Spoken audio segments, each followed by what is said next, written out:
So like, this will be edited out, this piece here, and now I'm getting anxious, and I'm like, this will get edited out, and it's getting longer and longer.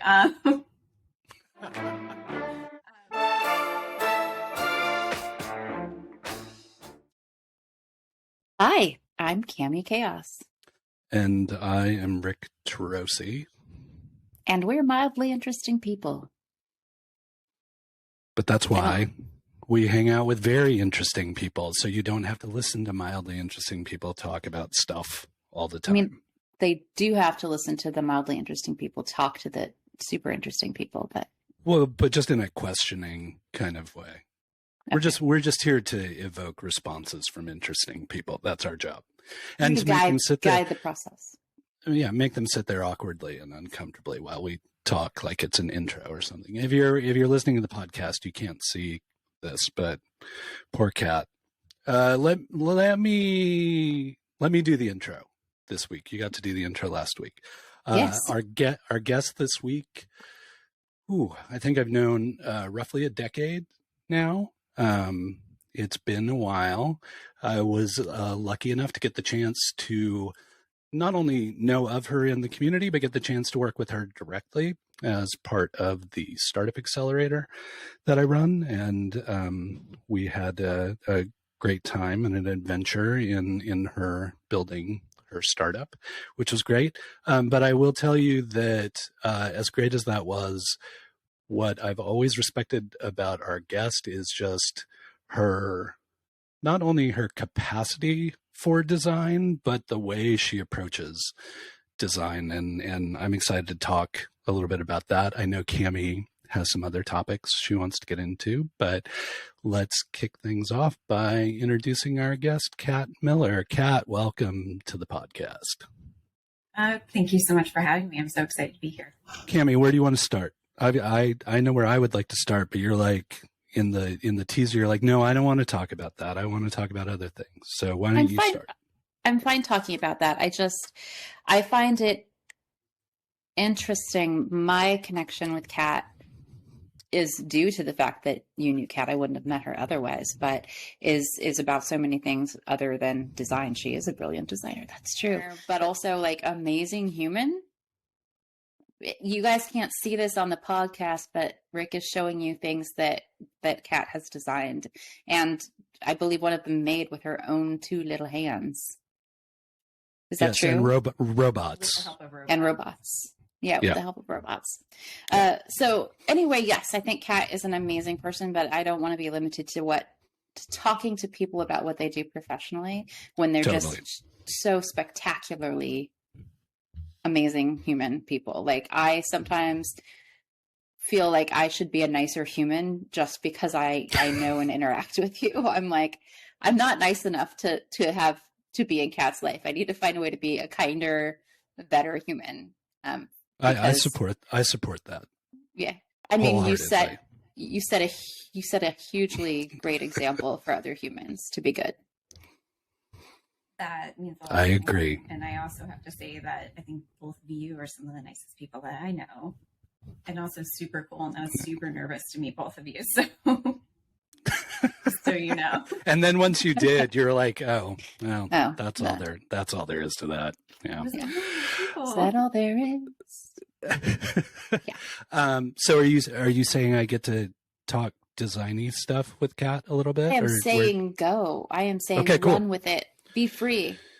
So, as I mentioned in the intro, like Kat has, in my opinion, a very unique aesthetic that I find really compelling. But I wanted to kind of go back. Like you went to school for design, right? Like that was an actual thing that you learned how to do by people teaching you stuff and things.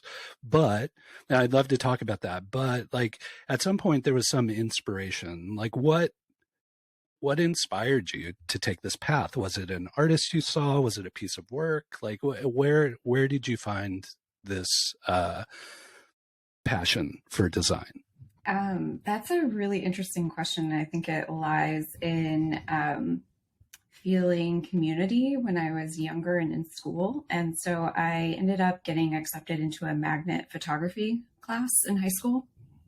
So I did studio photography, and it was taught by professionals, and they ran a studio, like professional studio. And so you had this momentary glimpse of being not a student, but respected in a professional capacity. And so I knew I wanted to do something in the arts, but my family was very against going to art college. And so I worked really hard to get a scholarship. So I had a partial scholarship for photography. And that's how I went to the Savannah College of Art and Design. And what was interesting about that was I was actually a double major starting in my freshman year in photography and design, because I was so passionate, not about the craft per se, but passionate about finding a career in doing something visual. And that was just something really unusual in my family. So it was interesting. I learned I'm not very good at photography, but I like it. It's fun. And holy cameras are super cool. And that's about it. But the design piece of it, what I found really interesting about design in particular was the idea that you can use human behavior and emotions to tell stories in compelling ways. And so I was lucky enough to go on a graduate level trip to design agencies in Washington, D.C., where I was from, when I was a senior. And I ended up getting hired by one of the agencies we visited as an intern. So that was really cool. I graduated, and then 3 days later, I started work. Nice. That's awesome. No break at all. Yeah, I was a barista after college. I didn't really get that kind of thing. So were you also barista? So can we just take a little side journey about coffee for a second? Oh yes. Okay, so I had a conversation with someone earlier today in Portland. It was the first time I met them, and the first thing that came out of my mouth was, "You have to tell me about coffee, because we drink tea, and then through life and stress and all the things of the pandemic, we were like, you know what? Let's try some coffee. We don't get enough caffeine." And it's just like the oatmeal cartoon. I don't know if you've seen the oatmeal cartoon where it shows two partners, and one of them is loading the dishwasher in a completely terrible way. So it's just like they're just jamming dishes into it, and the person's like, step away from the dishwasher. And the joke of it is like, oh, the person doing it doesn't have to do anymore. I legitimately try to make coffee, and it is garbage every single time. And so I would love. It's harder than it looks. It's not easy. But I didn't realize you weren't that into coffee, because you were kind enough to give me a coffee gift, and it was really, really good coffee. And we super appreciate it. We save it for our fancy pour-over weekend pour-overs. Yeah. For fancy coffee. That so much. Counterculture is great. Just the product itself is great, but also just their charitable giving and the amount that they've supported Foxbox. So that's really amazing. I'm glad you enjoy it. It's so good. Yeah. Cami, that's your segue that you've been waiting for right there. The humanity and technology, or the Foxbox, because either or. I want to start with also a coffee place. Well, we could talk about first the fact that Rick and I were both baristas, and neither of us can make a decent coffee in a coffee maker. So can you sad. Just enlighten me a little bit? So some coffee tastes like fruit, and then and you can edit this out. I don't think anyone wants to listen to this. Oh no, we're we're all in. Yeah. Except for me, the person that knows nothing about coffee and can't figure it out. So there's some that tastes like fruit and acid, and then there's some that tastes super mellow, really chill, delicious. So how do you articulate? It's just like wine. It's just like wine tasting, or beer tasting, or tea tasting, where you just taste it, and there's no wrong answer. There's what you like, and there's what you don't like. But yeah, it has to do not only with the individual beans and how they're grown, but also with the way that they are roasted and treated. And ultimately how they're ground to make the coffee that you're actually drinking. So as we're peeling back the layers of this onion, I'm just thinking of all the ways that I mess up making coffee, and there's so many factors. I was like, you just put beans in a grinder and water, but Yeah. I don't. Yeah. Yeah.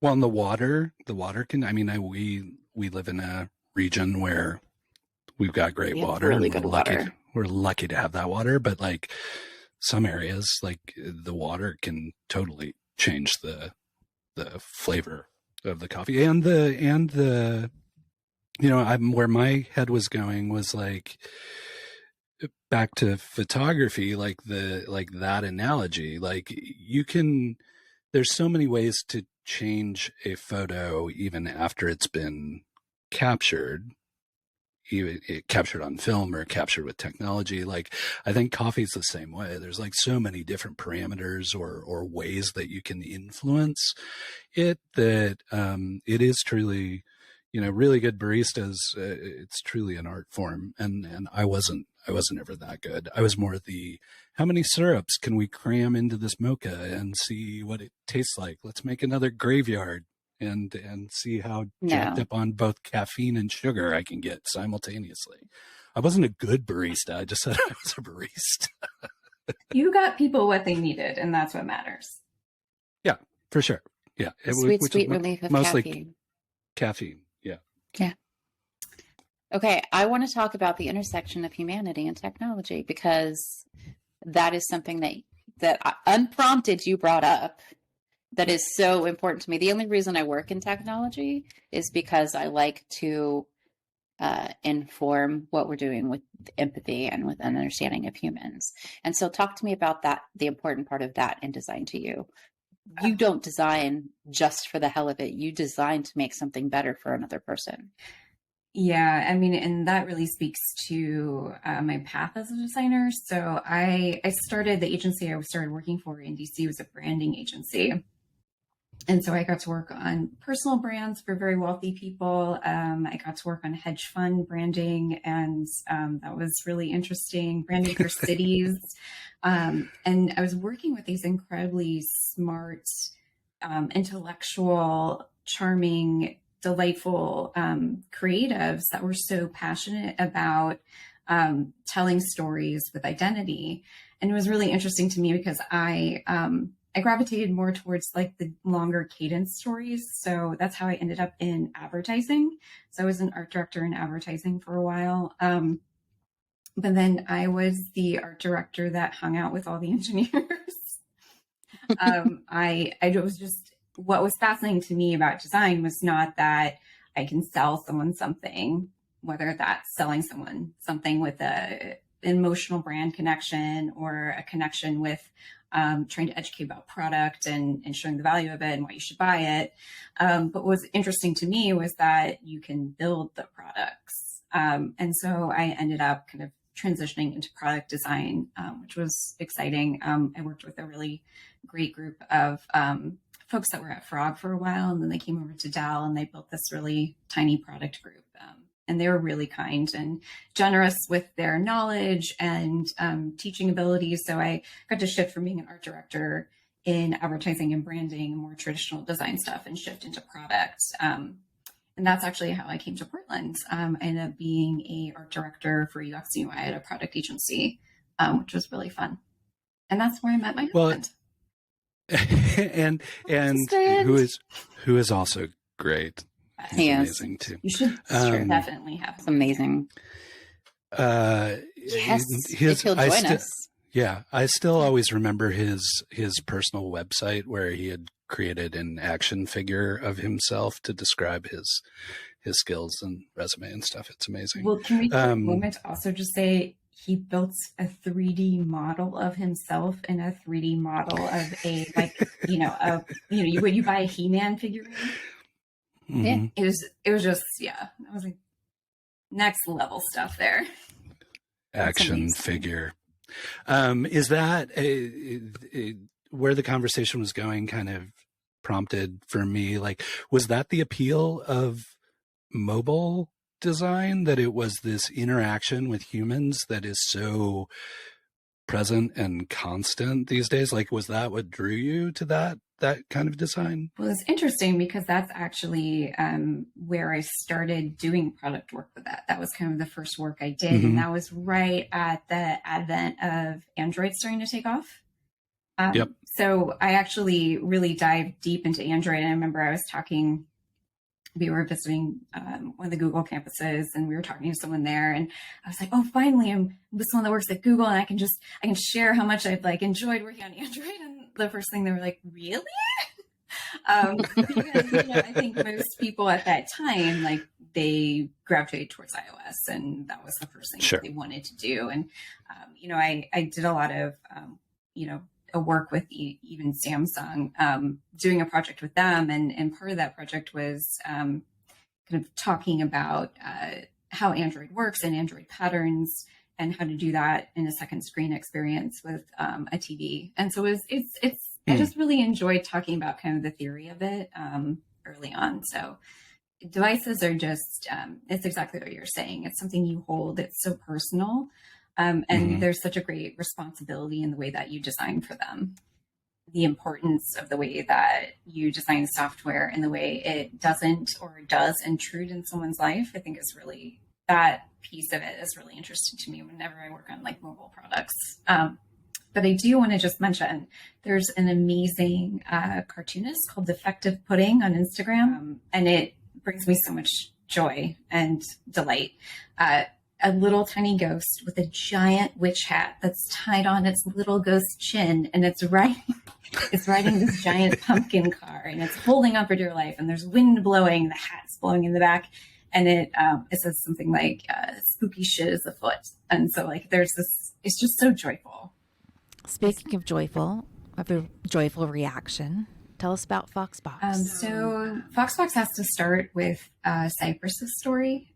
So in actually it was, and I laugh a little bit because the 4th of July, it brings me absolutely zero joy now, and actually spawned some anxiety, the fireworks, because we were admitted to Dornbecker Children's Hospital July 4th.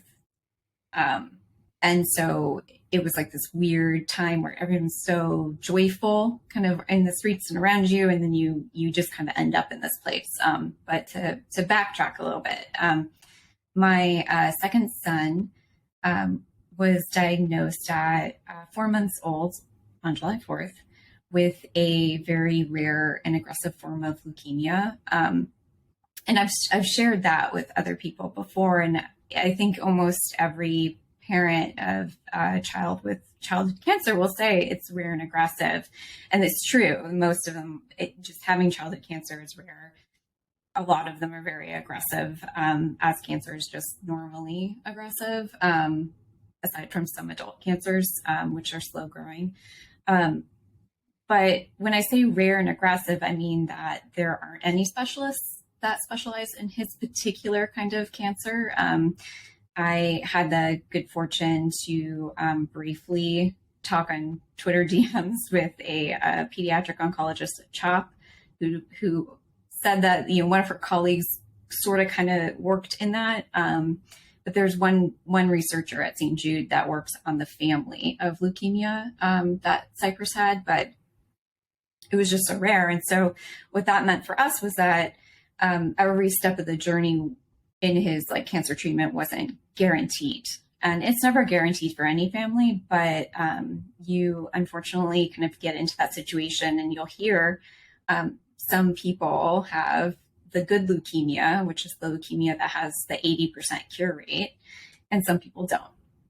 And we were the people that didn't. So we kind of ended up in the hospital on July 4th. We just had a diaper bag, and then we just didn't go home for almost a year. We had 2 short breaks. One was a week and one was 5 days. But other than that, we were just in the hospital.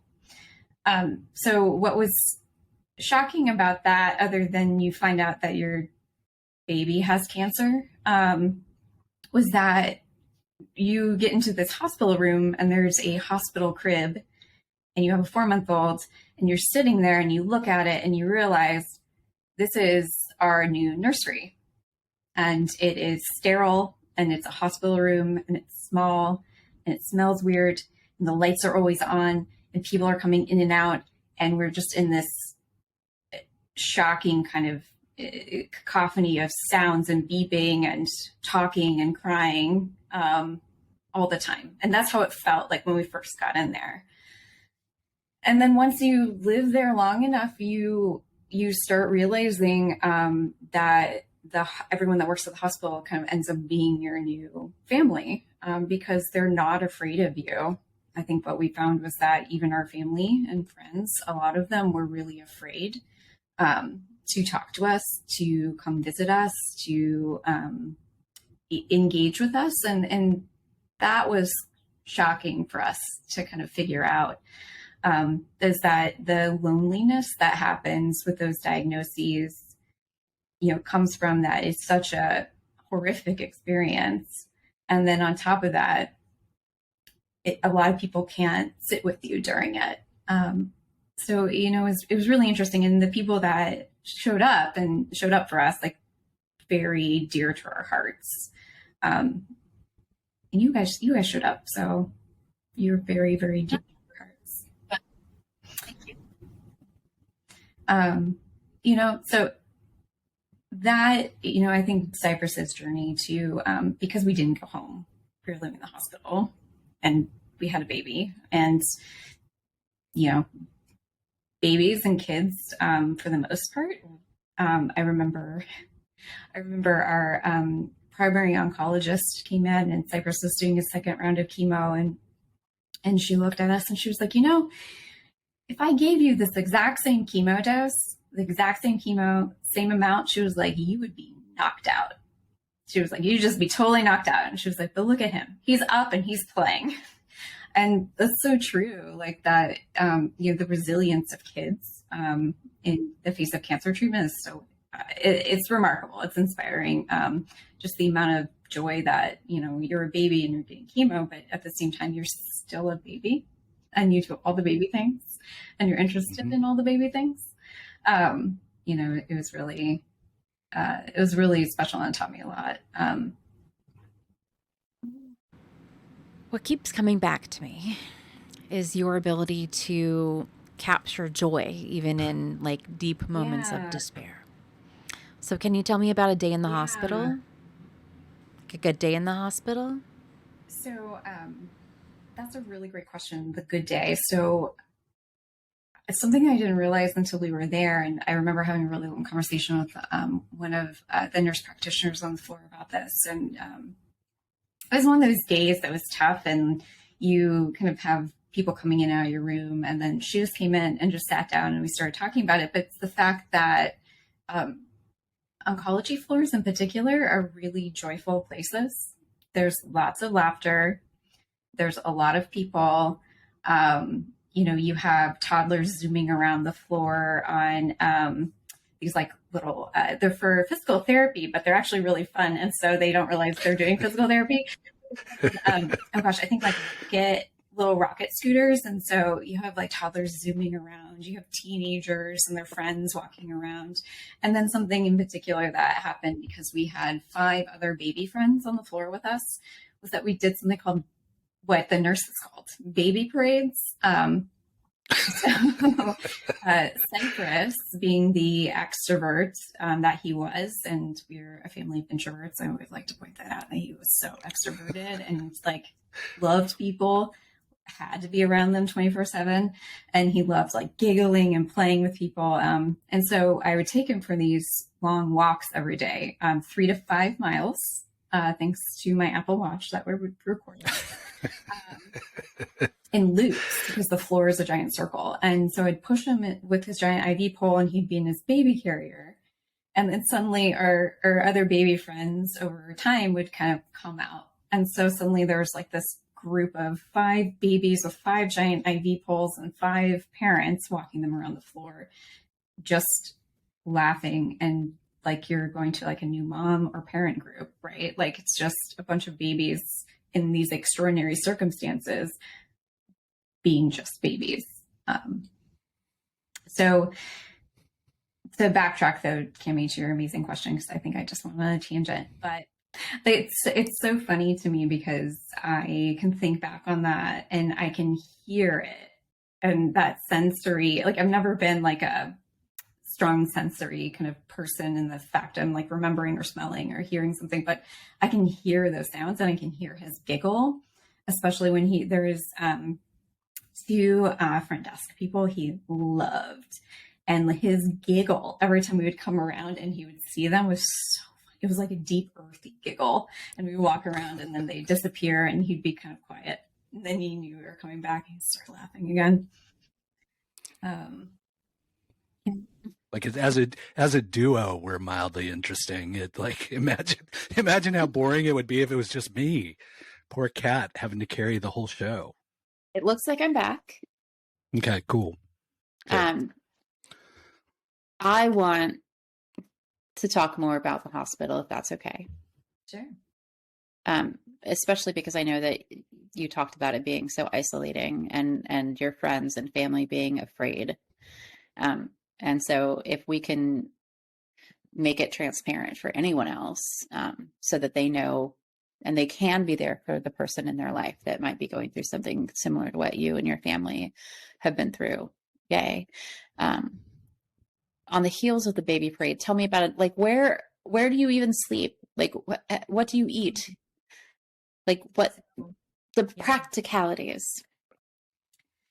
Yeah, absolutely. And just to preface too, like it wasn't everyone in our lives that was scared. Yeah. But I think what we found was, I think especially with families, some people were frightened and some weren't, and it was kind of shocking for us because we made assumptions, right? And what they always say about assumptions, you shouldn't do it, and that really kind of taught us, a valuable lesson too of being able to also articulate our needs with family in particular, was helpful. So where did I sleep? So that's a really great question. I'm going to take a step back and just share a little story that a pediatric intensive care unit nurse shared with me. So when they were designing Dornbecker Children's Hospital, the architecture firm came and spoke to the nurses and said, what do you want and what do parents want? Right? If you want to talk about like doing some really great informed design, I just add that story. When she told me that, I was just like, yes, design. But this particular pediatric intensive care unit nurse was a huge advocate for parents to have a bed to sleep in, because in her experience at other hospitals along her very long career, she would have parents sleep on the floor because they had nowhere else to go or they didn't want to leave. And so what I really appreciated about Dornbecker and I think every modern children's hospital is the fact that they have a day bed, so someone can sleep there. So the first 2 weeks, I actually slept in the crib with Cypress.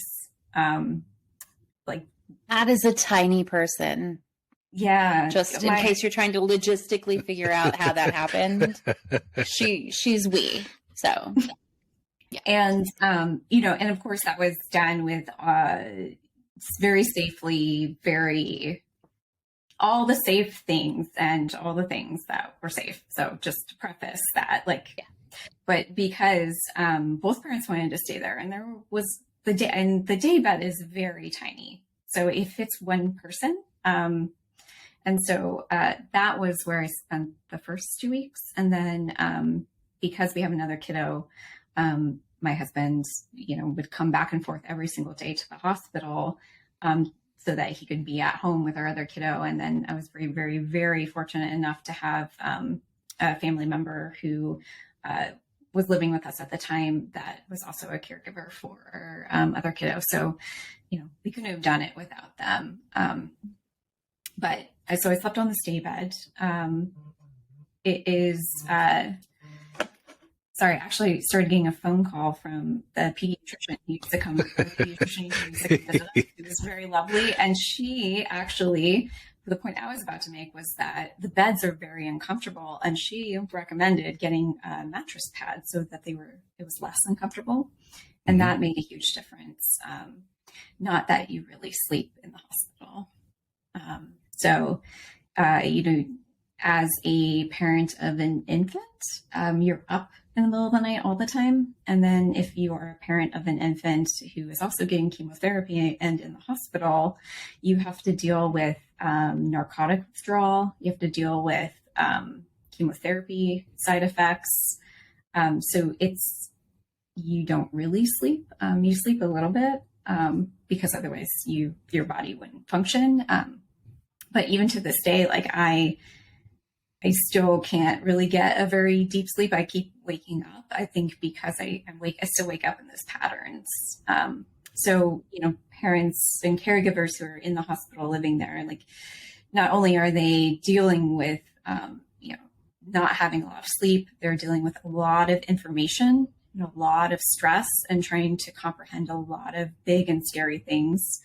And on top of that, you're also wanting to have connections. You miss talking to friends. And so to this day, there are so many nurses and nurse practitioners that cared for Cypress that we're still really close to, who they ended up being those friends, those people that you could talk to and share your thoughts and laugh with, people who weren't scared to laugh with you.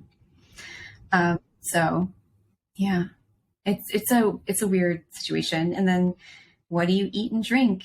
So there's a family kitchen on the floor, but I think I don't know what happened to them during COVID.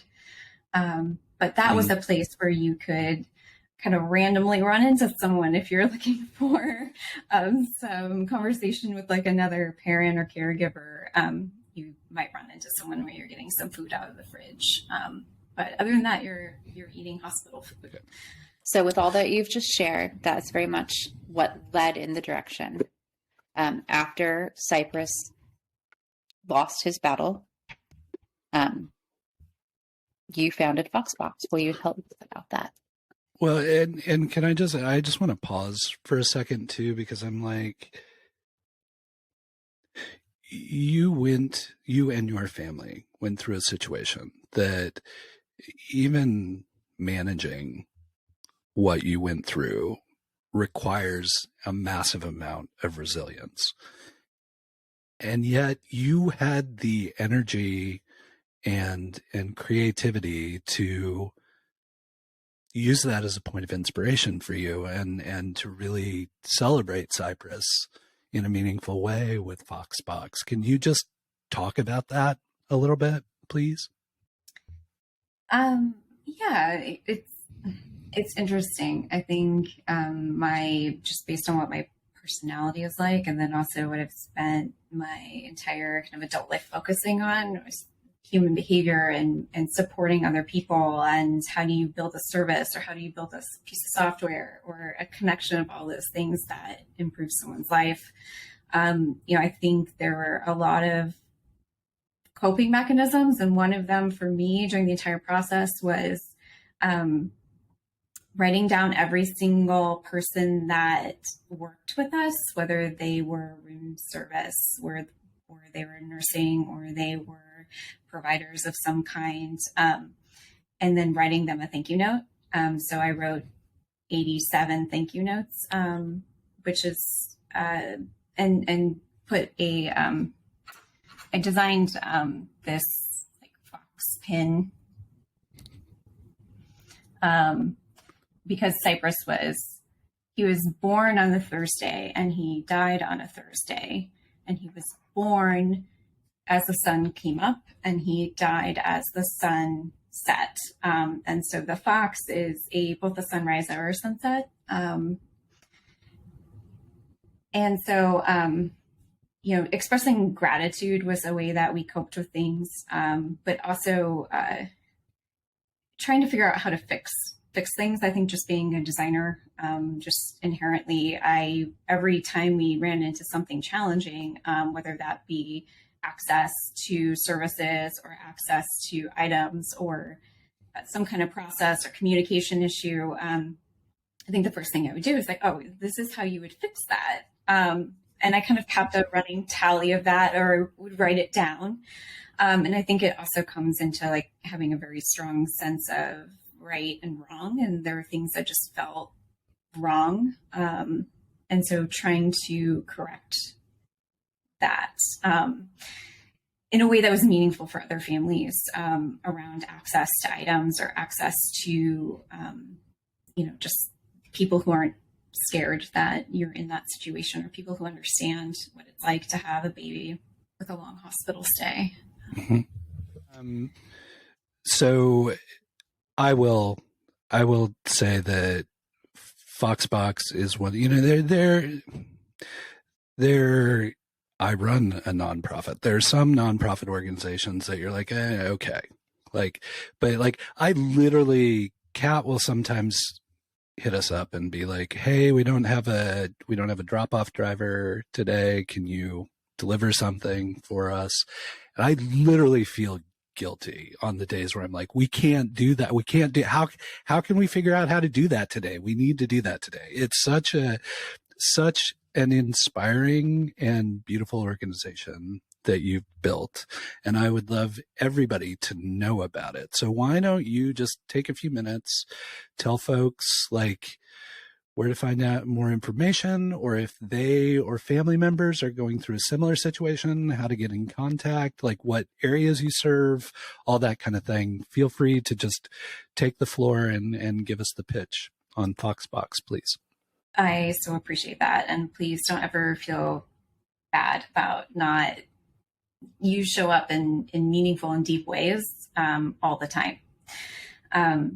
So Foxbox was started 2 months after Cypress died. And we the first thing we did was actually talk to providers at hospitals and try to figure out like, what's the answer to this problem? So the fact that infant items, or items specifically for infants, if you're not in the NICU, are really difficult to come by in the hospital. And like, why is that? So, they have big toy drives every year, and the things for infants it's minuscule, if anything.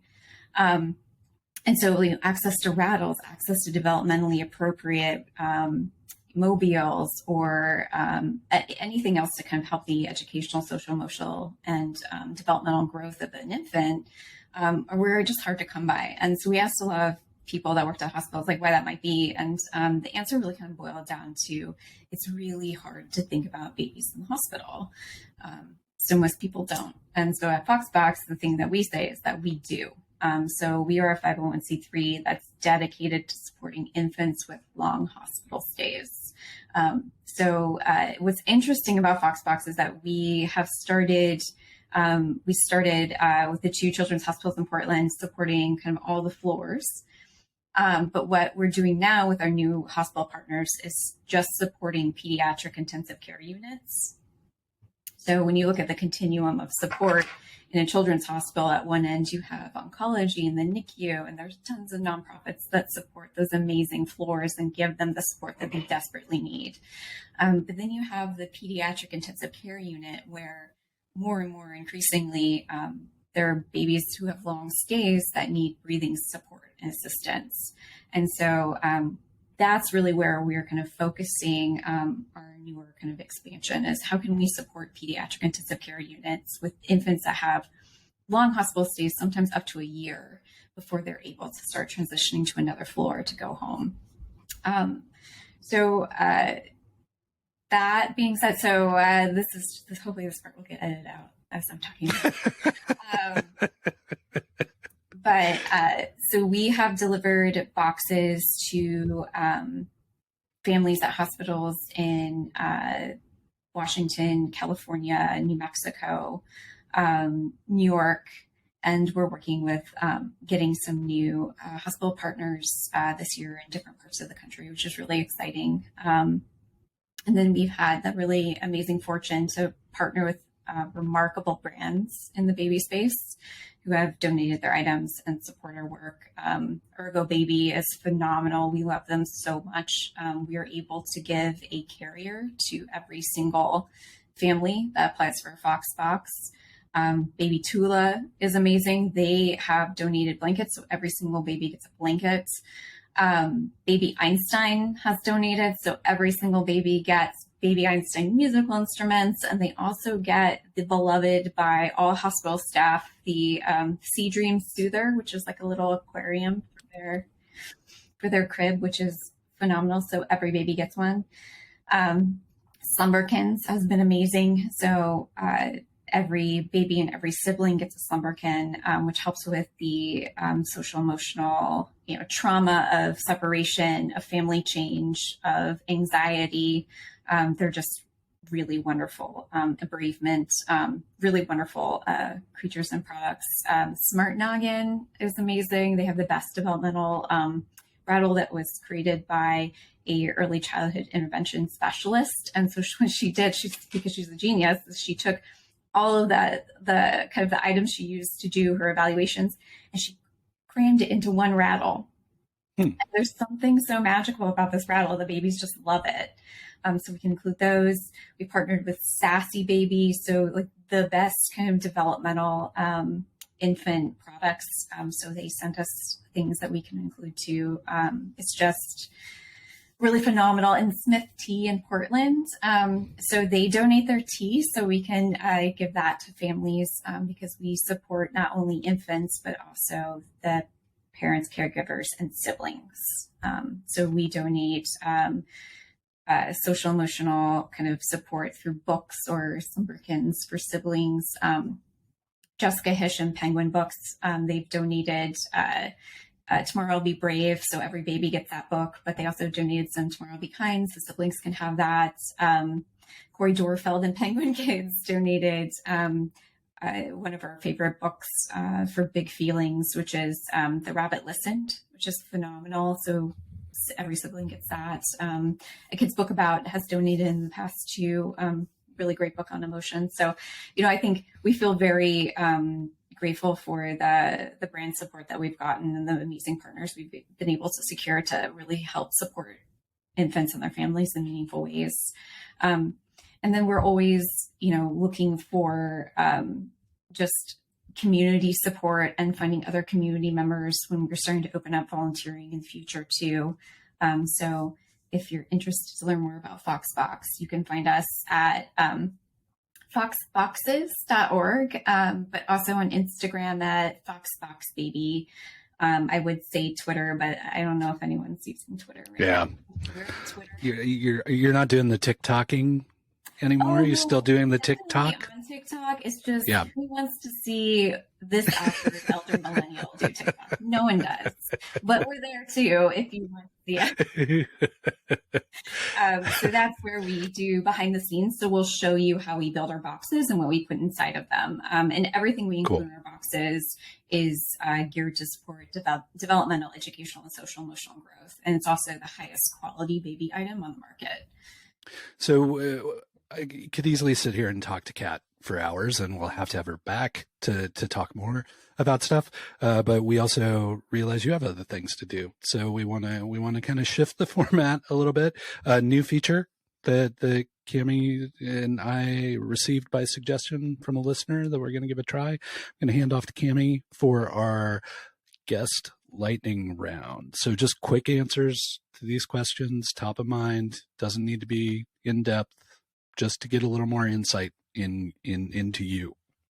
So I'm totally not married to the name lightning round, but it is descriptive. Okay. So your favorite but least useful topic or hobby? Oh wow. This is like so much pressure to come with it. But I forgot the name of it, so I can describe it. It's visible mending. I knew that's what you were going to say. So awesome. I've gone down so many rabbit holes because of your interest in that. All right, next question. Would you want to survive the zombie apocalypse? So it's no. And I also have a firm no watching anything that isn't a comedy for the past few years. So Are there cool zombies now? There's some cool I mean, zombies. you wouldn't want to be a zombie, but what is the last food that you photographed?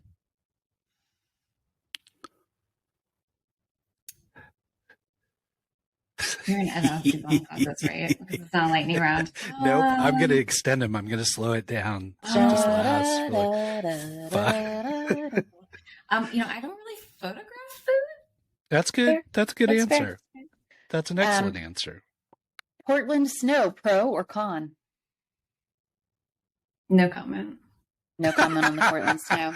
For those of you unaware, Portland has just received more snow than ever since 1943. 80 years. Yes. 80 You years. did make snow candy, though, so that is a...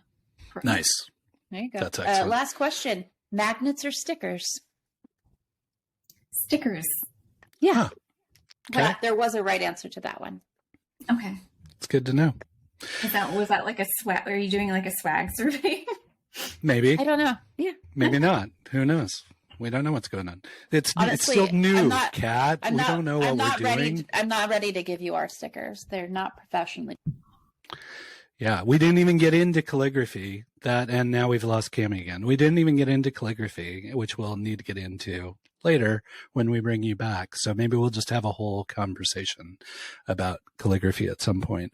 Kat, love you dearly. Thank you so much for making time to join us. Yes. Cami is talking in my ear and says she loves Kat dearly as well. I'm supposed to convey that to you.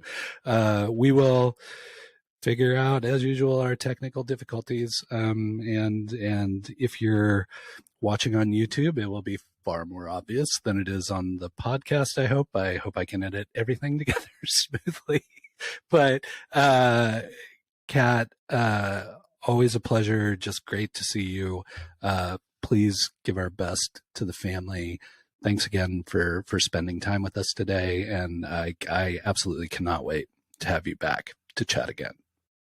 I so appreciate and love both of you so much, and listen to a lot of Fresh Air, so I know how guests sign off. And this isn't it because I'm talking too long, but they're always super cool, and I'm not doing it. But thanks for having me. Of course. And this has been Mildly Interesting People. Me mostly, but Cami's been here from time to time as well, and would like to thank our very interesting guest, Kat, for joining us. Now you're free to go on about your business and find something more interesting to do. We'll talk to you soon.